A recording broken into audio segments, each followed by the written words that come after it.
I agreed to the blind date for the dumbest reason possible. Not because I was ready. Not because I thought maybe this would change my life. I agreed because my friends would not shut up about it, and after the 5th straight day of hearing, just go for 1 hour. Saying no started to feel more tiring than just showing up. That probably says more about my life than I wanted to. By then, I had gotten very good at repeating the same week over and over. Work, apartment, microwave dinner, phone in my hand. Nothing on it I actually cared about. Then sleep. I used to call that peace. Lately, it just felt like my life had gone quiet and forgotten to come back. So yeah, I said yes. On the drive there, I was already planning how to leave without being rude. Stay 40 minutes. Ask enough questions to seem normal. Smile a few times. Pay if it felt right. Text my friends after and tell them they owed me for wasting a Thursday. The place they picked was a small coffee spot downtown that stayed open late and tried to act like a wine bar after 8. Soft lights, little candles on the tables. Too many people pretending not to be on first dates. I got there 10 minutes early and immediately regretted all of it. Then she walked in. And the first thing I noticed was that she looked relieved and annoyed at the same time, which honestly made me like her before she even sat down. She stopped near the table and gave me this small, tired smile. Ethan? I stood up. Maya. Looks like we both lost a bet. That got a real laugh out of me, which I had not expected. She sat down, put her phone face down beside her cup, and looked around like she was checking how bad the exit routes were. Just so you know, I was pushed into this. Good, I said. Because same. Friends. My friends, yeah. You? My sister. She said I've been impossible lately. Mine said I've been living like a ghost. She looked at me for half a second, then nodded. That's worse. Yeah, it was a group effort. That should have been the end of the easy part. Usually that kind of opening burns out fast and then you spend the next hour dragging the conversation uphill. But it didn't happen. We kept talking. Not in that polished first date way either. Nobody was performing. Nobody was pretending to be more fun, more relaxed, more impressive. It was weirdly simple. She worked in project management for a small design firm. I told her about my job and the fact that most of my days were spent answering messages I didn't want to receive. She asked if I liked it. I said I liked that it paid on time. She said that was the most honest answer she'd heard in months. We talked about bad apartment layouts, grocery stores we both hated, the strange age where everyone starts pretending they enjoy staying busy all the time. At one point she said, I'm so tired of people acting cheerful like it's a job requirement. And I remember looking at her and thinking, exactly. It wasn't heavy in a bad way. That was the strange part. We said real things, but nothing felt dramatic. It felt like sitting across from somebody who was also tired of turning everything into a joke before it could mean anything. An hour passed, then another. At some point the waiter came by and asked if we wanted anything else. And both of us looked down at the table like we were surprised to still be there. Maya smiled into her cup and said, I was supposed to leave like 45 minutes ago. Same, I said. But now leaving would feel weird. Yeah.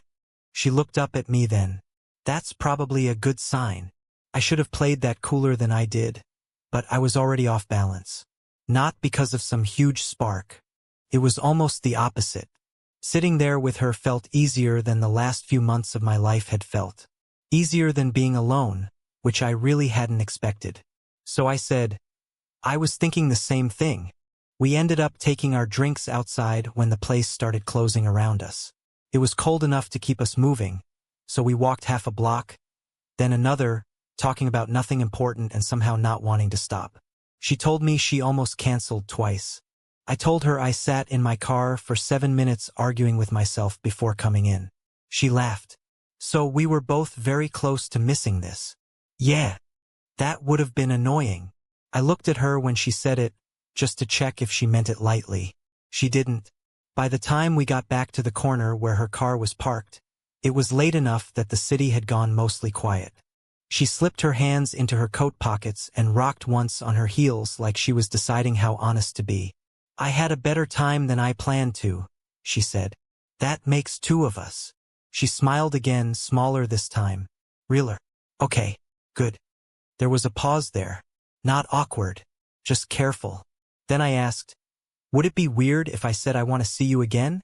She let out a breath through her nose and looked down for a second before meeting my eyes.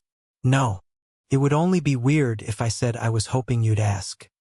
I watched her drive away, then stood there like an idiot for another 10 seconds with my hands in my pockets and the cold hitting my face. Because now I had a new problem. I had gone there just to end an argument with my friends. And for the first time in a long while, I was heading home wanting something. Enjoying my story so far? Like and subscribe to follow along. After that first date, I told myself to stay normal about it. That lasted maybe until the next afternoon. I checked my phone too often at work, which was already unlike me. Usually I could go half a day without caring who texted. That Friday I kept turning my screen over every 20 minutes like something important might be there. Around lunch, her name finally showed up. Maya. So are we pretending that was casual? Or are you asking me out again? I stared at that message longer than I should have, mostly because it made me grin in a way I hadn't felt in a while. Me.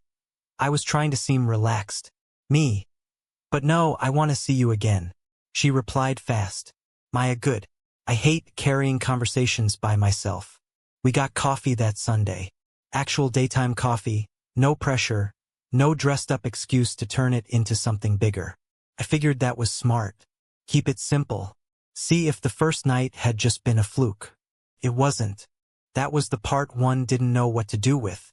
She was wearing a sweater, no makeup that I could notice, hair tied back like she hadn't tried very hard, and somehow that made the whole thing feel even easier. We stood in line making fun of the menu because every drink had a name that sounded fake. And by the time we sat down, I already had that same calm feeling I'd had with her the first night. Conversation didn't stall. It never really stalled with her. We'd start somewhere small and end up somewhere real without forcing it. One minute we were talking about how bad both of us were at keeping plants alive. The next she was telling me that after her divorce she got weirdly attached to routines because routines didn't surprise her. She said it casually, like she was mentioning the weather, but it landed. I didn't jump on it. I just asked, how long has it been? Almost 2 years, she said. Which is long enough that people think you should be totally over it and short enough that somehow it still gets brought up. The way she said it made it clear there was more there. Not drama. Just wait. I nodded. That sounds exhausting. It is. She smiled a little. You're good at not making everything sound like an interview. Thanks. I hate interviews. That helps. After coffee, we were supposed to head out. Instead, we walked for almost 2 hours. That became the pattern with us. Plans ended, then kept going. I'd meet her for something small, and next thing I knew we were having dinner because neither of us wanted to call it yet. We'd say goodnight outside her car, then stand there talking another 15 minutes like we were both waiting for a reason not to leave. Once we got caught in light rain during a walk and ended up hiding under the awning of a closed bookstore. Shoulders close, both laughing because we looked ridiculous and neither of us seemed in a hurry to move. My life started changing in stupid little ways first. I started leaving work on time. I started cooking less frozen food because she once looked in my freezer and said, "This is what a man buys when he's given up." And I hated how accurate that felt. I started looking forward to evenings again. That one hit me the hardest, honestly. I'd gotten so used to my days being something to get through that I hadn't noticed how dead the hours after work had become. Now I'd catch myself thinking, maybe she'll call. Maybe we'll end up meeting somewhere. Maybe tonight won't just be me on the couch pretending to rest. And it wasn't just me pushing it. She would text me pictures of random things that reminded her of a conversation we'd had 3 days earlier. She'd call on her drive home just to complain about her sister or ask me what I was eating. Then somehow we'd still be talking 40 minutes later. Some nights I'd say, "I should let you go." And she'd say, "Okay." But neither of us hung up. We still hadn't put a name on whatever this was. That almost made it feel more serious. There was no performance around it. No big talk to make it official too early. Just repetition. Presence. Me getting used to hearing from her, and her getting used to me showing up. One Friday night I made dinner at my place, and halfway through washing dishes she leaned back against the counter and watched me for a second with this look I couldn't read. "What?" I asked. She shook her head once. "Nothing. You just feel easy to be around. I dried my hands and looked at her. You too. Her expression changed a little then. Softer but also more careful. That's not always a simple thing for me, she said. I didn't make her explain it. I think that's why she did. She told me her ex wasn't some cartoon monster, which somehow made the whole thing sound worse. He was the kind of person who could be charming in public and cold in private. Nothing obvious enough that everybody around her would have seen it. Just years of small things. Distance. Sharp comments. Making her feel like she was always slightly wrong, slightly too much, slightly inconvenient. By the end, she said, she had gotten used to bracing herself before ordinary conversations. And now? I asked. She looked down at the counter. Now I still do it sometimes, even when there's no reason. I stepped a little closer, not touching her yet. With me? At first, yeah. She gave me a small, embarrassed smile. I kept waiting for you to turn into somebody else. And you haven't. There was a quiet second after that. Not empty. Full. I reached out and touched her hand. Just that. She turned it over and held mine like it was the most natural thing in the world. By then I knew the truth, even if neither of us had said it cleanly yet. This wasn't casual. It hadn't been casual for a while. And the part that scared me a little was that I didn't want to pull back. I wanted more of it. More dinners that lasted too long. More late calls. More of her walking into my week and changing the shape of it without even trying. When she left that night, she kissed me on the cheek near the door, light and quick, but she stayed close long enough that I could feel she was choosing not to rush. I stood there after she was gone, smiling like an idiot again, because somewhere along the way, without either of us announcing it, she had stopped feeling like a good surprise. She had started feeling necessary. The first time I saw how much her past could still get under her skin, it happened in the most ordinary way possible. We were at a small Italian place on a Wednesday night. Nothing special. Midweek, half full, quiet enough that you could actually hear the person across from you without leaning in. We'd both had long days, and the whole plan was just dinner, maybe a short walk after, then home. It was a good night. Easy. The kind we'd started having more often. She was telling me about a woman at work who kept using the phrase circle back, like it was a personality trait, and I was halfway through laughing when I noticed Maya stop in the middle of her sentence. Not pause. Stop. Her face changed first, then her shoulders. I turned a little and saw a guy standing near the host stand, maybe 10 feet away, looking straight at our table. Late 30s, neat jacket, the kind of face that probably came off calm to most people. He gave this short nod like seeing her there was some coincidence he had every right to be comfortable with. Maya looked back at her plate. You okay? I asked quietly. She picked up her water, took a sip she clearly didn't want, then set it back down too carefully. That's my ex. I looked over again. He was still there, talking to the host now, but not really paying attention to him. Paying attention to us. Or to her. Something cold moved through me, but I kept my voice even. Do you want to leave? She shook her head too fast. No, I don't want to make this into a thing. That answer told me it was already a thing. For the next few minutes she tried to act normal. She really did. She answered me, nodded at the right times, even forced one small smile. But it was gone, the ease we'd had 10 minutes earlier. I could see her folding in on herself, getting quieter, more careful, like some invisible version of her had just stepped in front of the real one. Then he walked over. He didn't come right up to the table like a man starting trouble. That would have at least been honest. He stopped beside it with this controlled, polite expression, like he was above making anyone uncomfortable.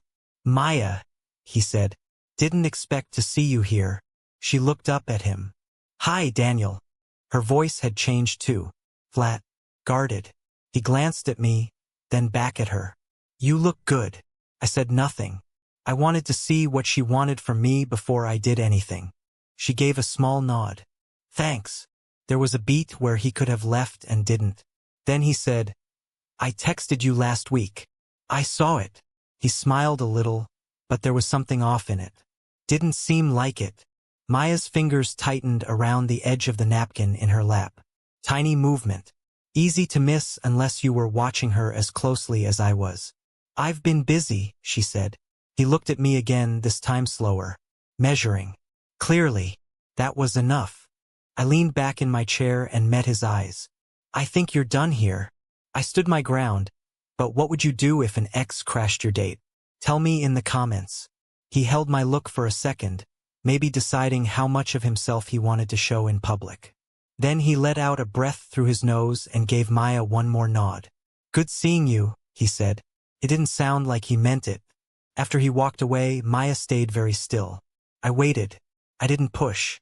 I didn't ask the dumb question people ask when the answer is obvious. Finally I said, let's get out of here. This time she nodded. Outside, the air was cold and sharp. We made it half a block before she stopped walking. She wrapped her arms around herself, staring at the sidewalk like she was trying to get steady without making a scene. I'm sorry, she said. For what? She gave a humorless little laugh. For this. For him. For ruining the night. You didn't ruin anything. She looked at me then, eyes bright in a way I hadn't seen before. Not dramatic, just tired and exposed. I hate that he can still do this, she said. I hate that one 5-minute interaction can make me feel like I'm back in that version of myself. I stepped closer. What version? The one who's already bracing for the next comment. The next weird message. The next way he'll make me feel like I'm overreacting. She swallowed. I know how this sounds. He didn't even do much just now. Maybe not to me. Her mouth tightened. That's the problem. Most people never really saw it. We stood there for a second with cars passing behind us, both of us quiet. Then she said the thing I think had really been sitting underneath everything. This is why I get careful when something starts to matter. I didn't answer right away. I wanted to get it right. Then I said, Maya, I'm not asking you to be fearless. She looked up. I'm not even asking you to know exactly what to do with this yet. I just need you to know I'm here. I'm not going to disappear because tonight was hard. Something in her face shifted then. Not fixed, just softened. You make that sound very simple, she said. It is simple. I paused. Simple doesn't mean easy. That got the smallest real smile out of her. We went back to my place because neither of us wanted to end the night on a sidewalk with her pretending she was fine. I made tea neither of us really drank. She sat on my couch with one leg tucked under her and told me more than she had before. Not everything all at once. Just enough for me to understand the shape of it. How her ex had a way of staying just reasonable enough on the surface. How exhausting it was to doubt your own reactions for that long. How after the divorce, peace had started to feel almost suspicious. When she finished, the room went quiet. Then she looked at me and said, very honestly, I almost told you I needed space. I sat across from her and nodded once. I know. Her eyes narrowed a little. How? Because that would be safer than admitting you care. She stared at me for a second, then gave this tired, defeated smile like she hated that I was right. I do care, she said. That landed harder than I expected. I moved beside her on the couch, slowly enough to give her time to pull away. She didn't. I touched her face, and this time when I kissed her, she kissed me back without hesitation. No careful test in it. No half-step. Just all the restraint between us finally giving way because pretending it wasn't there had gotten impossible. Later, with her curled against me and the apartment gone still around us, I understood something I hadn't let myself say out loud before. This was no longer just the bright part of my week. This was the part one was starting to protect. After that night, something between us stopped pretending. Not in some huge dramatic way. There was no speech the next morning, no sudden label forced onto it because we had crossed a line and now had to explain it. It was quieter than that. But it was obvious. The space we'd both kept leaving open, just in case one of us needed to retreat, started to close. She stayed over, and in the morning I woke up before her and just lay there for a minute, looking at the light coming through the curtains and listening to her breathe. It hit me in a very plain, almost annoying way that this had become important enough to scare me. Not because something was wrong, because something was finally right. When she opened her eyes, She looked at me like she had to remember where she was for half a second. Then she smiled, small and sleepy, and said, "You're staring."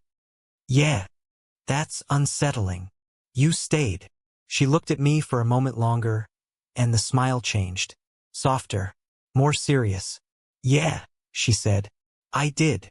We got breakfast at the diner down the street because neither of us felt like putting distance back into the day too quickly. She wore one of my sweatshirts over yesterday's clothes, hair still a little messy, and for some reason that simple sight did more to me than anything polished ever could. We talked about stupid things at first. Bad coffee. A guy at the next table loudly arguing with somebody on speakerphone. Whether hash browns were better than home fries. Normal stuff. But under it there was this awareness now. We weren't acting casual because casual had stopped fitting. Over the next couple of weeks, that became the new rhythm. I spent more nights at her place. She left a toothbrush at mine without making a joke about it. We still did all the ordinary things we'd been doing before, but now there was less caution in them. More ease. She'd reach for my hand without thinking. I'd text her when I got home without wondering if that was too much. We moved through each other's days like we belonged there. And still, the actual conversation hung in the background. Not because either of us was playing games.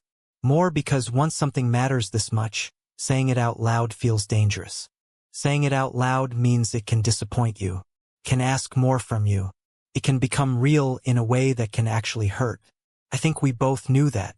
One Sunday evening we were at her apartment, sitting on the floor because we had started assembling a bookshelf and then given up halfway through.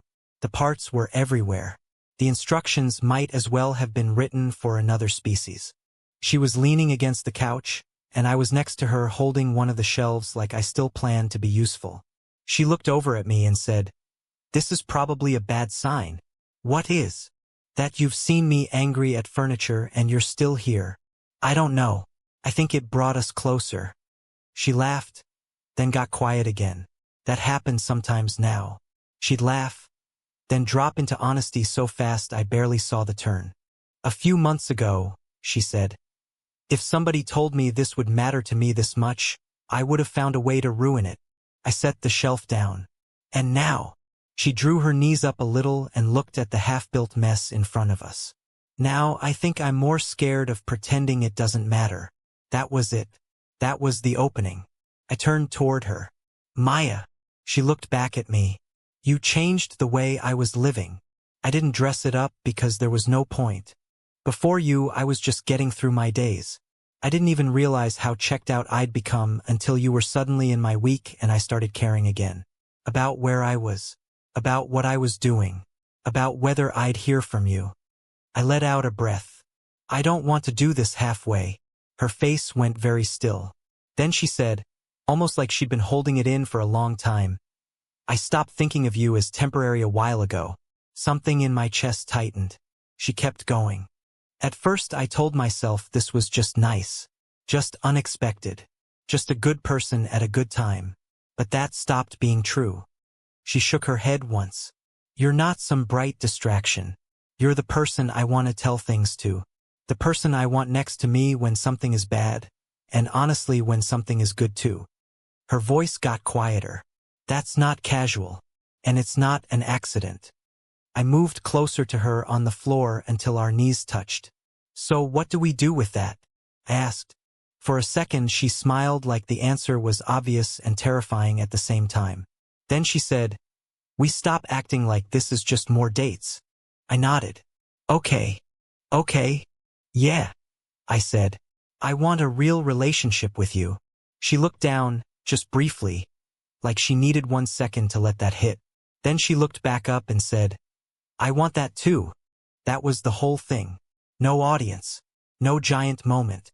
Just two people on the floor beside a broken bookshelf finally saying the truth without hiding behind timing or caution or the dumb story of how it started. Later that night, after we'd abandoned the bookshelf completely and ordered takeout instead, she was curled up against me on the couch with her head on my shoulder. The room was quiet. Her phone buzzed once somewhere on the table and neither of us cared enough to check. I kissed the top of her head, and she tipped her face up toward me. "This is weird," she said. "What is?" She smiled. I was dragged into one blind date, and somehow it became the most real thing in my life. I looked at her and laughed softly.